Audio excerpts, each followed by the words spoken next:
bien, jóvenes, bienvenido de nuevo a este subcurso de función. En este caso vamos a estar trabajando con la definición y algunos ejemplos de funciones inversas.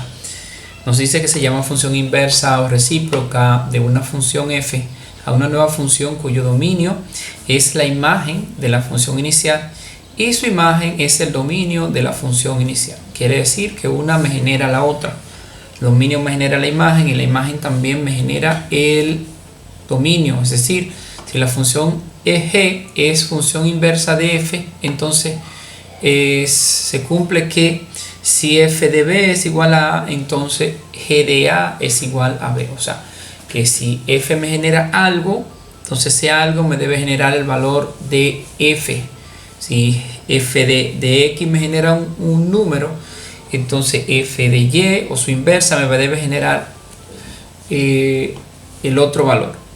Eso es lo que nosotros vamos a ver aquí. Esas funciones van a tener una característica de que siempre va a existir entre la función y la inversa una línea de simetría en el centro. O sea, cada punto de la función dominio debe estar a una distancia x de la función codominio y viceversa. Se puede ver siempre las gráficas de la función y su inversa, deben existir una línea de simetría entre esas funciones. Esto vamos a aclararlo a continuación.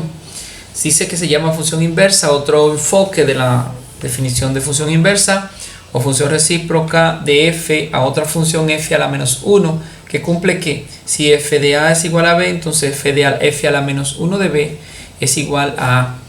Es así, vamos a representar la función inversa como f a la menos 1 de la variable. En este caso casi siempre colocamos f de x.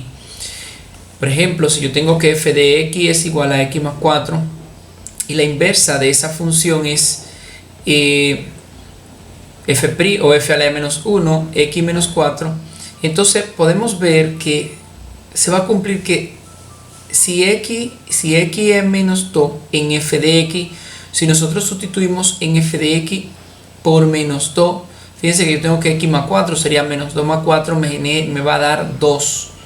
Ahora si en la inversa yo sustituyo el 2 en la función acá abajo, me quedaría 2 menos 4 y 2 menos 4 me va a generar el menos 2. O sea que si f me genera el menos, si f menos 2 me genera el 2, entonces cuando f inversa me debe generar el 2 negativo. Si f es menos 1, si f de x es menos 1, o sea, si en la función yo sustituyo a x por menos 1, me va a generar el 3. Fíjese, menos 1, que es x más 4, me da 3. Si en la inversa yo sustituyo 3 más 4, me genera, o sea, 3 positivo menos 4 me genera menos 1. Si f de x es 0, si acá arriba yo sustituyo por 0, me va a dar un 4. 0 más 4 se puede ver. Ahora si acá abajo yo sustituyo 4, me va a quedar 4 menos 4, que también me da 0. Lo mismo acá, si sustituyo a x por 1 arriba, me va a ser 1 más 4, que es 5. Si sustituyo abajo el 5, va a ser 5 menos 4, que me da 1. Si sustituyo en f acá arriba, 2, sería por 2, o sea, x por 2 sería 2 más 4, que me va a dar 6. Si sustituyo por 6 acá abajo, debe darme el 2. O sea, 6 menos 4 que me da 2. Y ese es un ejemplo de las funciones inversas. Fíjese, a me conduce hasta el 3. Por tal razón 3 acá abajo en la inversa. Fíjese que tengo f y f inversa. El 3 me conduce a a. B me conduce al 1. Acá abajo el 1 me conduce a b. C me conduce al 2. 2 me conduce a c. Y eso pasa con las funciones inversas. El dominio me genera el codominio y el codominio me genera el dominio. O sea, eso ocurre, el dominio me genera la imagen y la imagen me genera el dominio de la función. A eso se refiere el concepto. Vamos a hacer algunos elementos observables aquí para las funciones inversas. Dice que el dominio de f inversa es el recorrido de f. El recorrido de f inversa es el dominio de f. Eso es lo que hemos venido diciendo siempre, que uno me genera el otro. Si queremos hallar el recorrido de una función, tenemos que hallar el dominio de su inversa. En una función podemos observar que El dominio de la inversa es el recorrido de la función y el recorrido de la inversa es el dominio de la función. O sea que una me lleva al otro. Es lo que hemos venido diciendo. Si queremos hallar el recorrido de una función, tenemos que hallar el dominio de su función inversa. Si dos funciones son inversas, su composición es una función identidad. Eso quiere decir que la composición de f o f a la menos 1 de x es igual a f a la menos 1 o f de x, que es igual a la función identidad. Eso es decir, si yo evalúo una función en su inversa, me debe generar la identidad. Eso lo vamos a ver en los ejemplos, y viceversa. Si evalúo la inversa de una función, en ella también me va a generar la función identidad. Nos dice que hay que distinguir entre la inversa de una función de f de x y la inversa de la función. O sea, de la función inversa y la inversa de una función. Son dos cosas diferentes. Por ejemplo, la inversa de f de x es 1 sobre x. Y la inversa de la función, ¿sí?, es x más 4. Que es 1 sobre x más 4. O sea, la inversa de f de x igual a x más 4 es 1 sobre x más 4. ¿Sí? Pero la función inversa de f de x igual a x más 4 es f a la menos 1, que es x menos 4. Eso lo vimos ahorita. O sea, no es lo mismo la inversa de una función que la función inversa. Son dos cosas diferentes. La inversa de la función es simplemente intercambiar la posición de los elementos. El numerador se coloca en el denominador y el denominador en el numerador. Pero la función inversa es otra cosa totalmente distinta, que es lo que estamos trabajando aquí, ¿sí? Y esta ocurre porque al sustituir, y eso lo vimos en la imagen pasada, cuando sustituíamos un número en f, me daba otro número, y ese número, al sustituirlo en la inversa, me generaba otra vez al valor original de la función. Es interesante tomar dominio de esta parte aquí, de identificar cuando una función es inversa. Por ejemplo, si yo tengo que la composición de f de g o f es igual a sustituir a f en g de x, o sea, en donde se encuentra x en g, sustituirla por f de x. Recuerden que g era la función inversa, que era x menos 4. X más 4. Entonces, si nosotros sustituimos x más 4 donde está x acá, en esta x aquí me va a quedar x más 4 menos 4. Entonces, si cancelamos 4 menos 4, solamente me queda x, que es la función identidad. O sea, la composición de una función es sustituir en la inversa, sustituir a f de x, o viceversa, en f de x sustituir a la inversa. Entonces, eso siempre me va a generar la función identidad, siempre y cuando ellos sean inversas. Si no son inversas, no me va a generar la función identidad. Vamos a buscar ahora los pasos para calcular o identificar cuando una función es inversa. Primero, se escribe la función con x e y, o sea, debe estar todo en función de x e y. Segundo, se despeja la variable x en función de la variable y. Y tercero, se intercambian las variables. Estos pasos son muy importantes al momento de realizar o identificar la inversa de una función, que es lo que nosotros vamos a estar haciendo en esta parte. Solo hallar la inversa de una función. Por ejemplo, si yo tengo que f de x es raíz cuadrada, raíz cúbica de x menos 1, lo primero que yo tengo que hacer es, donde está f de x, cambiarlo por y, porque no debo tenerlo en función de f, sino en función de y. En función de y era el primer paso. Recordamos estos pasos que tenemos acá. Se escribe la función con x e y, o sea, en términos de x e y, y luego se despeja la variable x, y por último se hace un cambio de variable. Entonces, aquí lo tengo en función de con f, sustituyo a f de x por y, que sabemos que f de x es lo mismo que y. Entonces, al hacer el cambio, vamos a tener que cambiamos donde estaba f de x, colocamos y. Entonces tenemos y igual a la raíz cuadrada, raíz cúbica de x menos 1. Aquí se hace un cambio, se despeja el cuadrático. Fíjense que yo Este raíz cúbica, si yo lo despejo y lo envío para el otro lado, ya se me convierte en un y al cubo, porque está como un radical, pasa como una potencia. Recuerden que la operación inversa a la potenciación es la radicación. Entonces aquí el 3, que está como una raíz, se despeja y se pasa como un exponente, ¿sí? Si aquí hubiera un 6, entonces aquí de este lado pareciera un 6. Entonces me quedaría simplemente de este lado. Recuerden que el paso 2 es despejar a y, a x. Entonces para despejar a x lo primero que debo hacer es eliminar ese radical, ¿sí? Entonces para eliminar ese radical podría hacerlo elevando de ambos lados al cubo. Si yo elevo de ambos lados al cubo, el lado izquierdo se va a quedar al cubo, pero entonces el cubo me eliminaría este radical, que es lo mismo. Aplicar, elevar de ambos lados al cubo o despejar ese 3, que es una radicación, se expresa como una potenciación. Exactamente lo mismo. Me queda que y cubo es igual a x menos 1. Y como debo despejar a x, ese 1 que está positivo quedaría negativo, ¿sí? Entonces me quedaría que x es igual a y al cubo más 1. Y por último, lo que hacemos es que sustituimos donde está la variable x, lo sustituimos por f a la menos 1 de x. Hacemos un cambio de variable. Fíjense que aquí estaba f de x y lo sustituimos por y. Ahora aquí me va a quedar x y yo lo voy a sustituir por f a la menos 1 de x. Recuerden que f a la menos 1 era la inversa. Entonces ya ahí tenemos la inversa.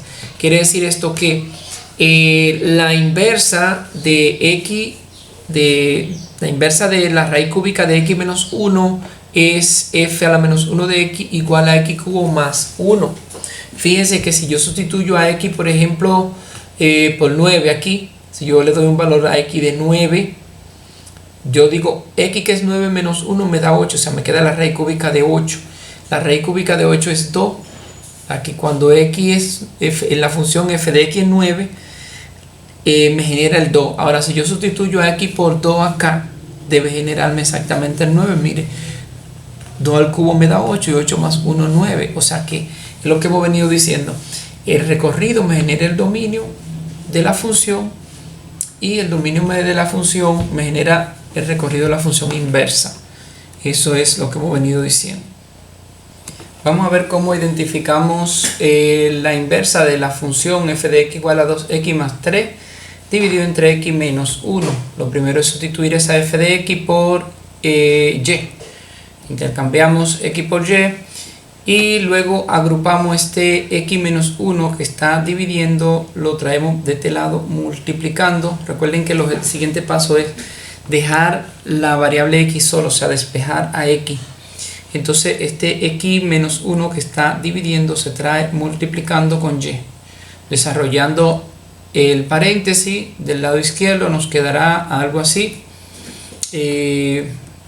O sea, multiplicando x por y me quedaría xy, y por menos 1 me quedaría menos y el lado derecho se queda exactamente igual. Luego agrupamos las x de un lado y las y del otro lado. En este caso solamente tengo una y que puedo despejar.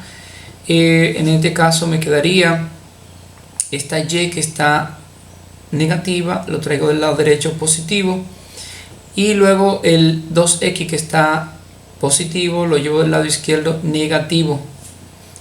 Recuerden que el objetivo básico es despejar a las x. En este caso lo que hicimos fue organizarla para agruparla todas de un lado. Ese es el objetivo básico, dejar todas las x agrupadas de un lado. Recuerden, primero sustituimos a f de x por y, intercambiamos. Luego este menos x menos 1 que está dividiendo, la pasamos multiplicando para que quede lineal, que no me quede ningún denominador. Y ahora multiplico a y por todo lo que está entre el paréntesis. Y por x sería xy, que es esto que está acá. Y por menos 1 sería menos y. Y el lado derecho se queda exactamente igual. Ahora lo que vamos a hacer es agrupar las x de un lado y las y del otro lado para que poder despejar a x. Entonces este 2x que está positivo lo traigo negativo y la y que está negativa la pongo del otro lado positiva para que queden todas las x de un lado. Ahora factorizamos. Fíjense que de este lado yo tengo un factor común, xy menos 2x. Saco a x como factor común y me quedará algo de esta manera. ¿sí? X menos Y, fíjense que al sacar a X, yo tengo XY, al sacar la X solamente me queda Y, y donde tengo el menos 2X, al sacar la X solamente me queda el menos 2. Fíjense que si multiplico X por Y, me va a dar XY, y X por menos 2, menos 2X. El lado derecho se queda exactamente igual. Ahora este paréntesis, recuerden que mi objetivo es despejar las X. Para despejarle ese paréntesis completito que está multiplicando, lo traigo de este lado dividiendo, y me quedará entonces algo de esta forma. Y más 3 dividido entre Y menos 2. Eso es, ya ahí tenemos la X despejada, tenemos sola. Por último, lo que se hace es intercambiar donde está X, se sustituye por F inversa, porque acuérdense que lo que hemos hecho es simplemente esto, cambiar al término dependiente, convertirlo en un término independiente, y al independiente convertirlo en un término dependiente. O sea, ese es el objetivo de la función inversa. Cuando yo logro que aquí arriba X era el término independiente, fíjense que todo depende de X aquí. Si yo le doy valores a X, encuentro a F de X, pero aquí debajo me va a quedar Y como un término independiente. Entonces automáticamente yo logro esto, lo que me permite encontrar la función inversa. Ahora sustituimos a X por F a la menos 1, que sería la función inversa, y me quedará que la función inversa de la de arriba es F a la menos 1 de X igual a X más 3 dividido entre X menos 2, ¿sí? Como lo dejamos en función, me di en el ejercicio en función de X, debo dejarlo así. O sea, luego que sustituyo a X a X por F a la menos 1, entonces donde está Y coloco los valores de X, y ya automáticamente hemos hecho el cambio de variable y hemos dejado todo en términos de X. Si nosotros queremos comprobar esto, lo que hacemos es sustituir donde está X, lo cambiamos por un valor. En este caso vamos a poner donde está X en F, lo vamos a sustituir por 2, y eso me va a generar un número, y luego que encontremos ese número lo sustituimos en la inversa para verificar que ciertamente nos dé el 2. Entonces, cambiando a X por 2 en la función, en vez de f de X vamos a tomar f de 2, y vamos a tener 2X más 3 al cuadrado, sería 2 por 2 más 3, 2 por 2 4 más 3, y abajo voy a tener X menos 1, sería 2 menos 1. 4 más 3 me da 7, y 2 menos 1, 1. 7 dividido entre 1 me da 7, o sea que cuando X es 2, Y es 7. Ahora vamos a ver que cuando yo sustituya el 7 en la inversa me debe dar el 2, y si eso ocurre entonces el desarrollo está bien. Sustituyendo en la inversa a F a la menos 1 por 7 a X por 7, vamos a tener F a la menos 1 de 7 va a ser, aquí recuerden que es X más 3, entonces sería 7 más 3, 10, y abajo tengo X menos 2, sería 7 menos 2, 5. 10 dividido entre 5, 2. Como me dio exactamente el 2, entonces podemos decir que esta función F a la menos 1 de X es la inversa de F de X. Y ahí hemos comprobado lo que estábamos buscando. Bueno, hasta aquí esta intervención con la función inversa. Nos vemos en un próximo tutorial. Buen trabajo.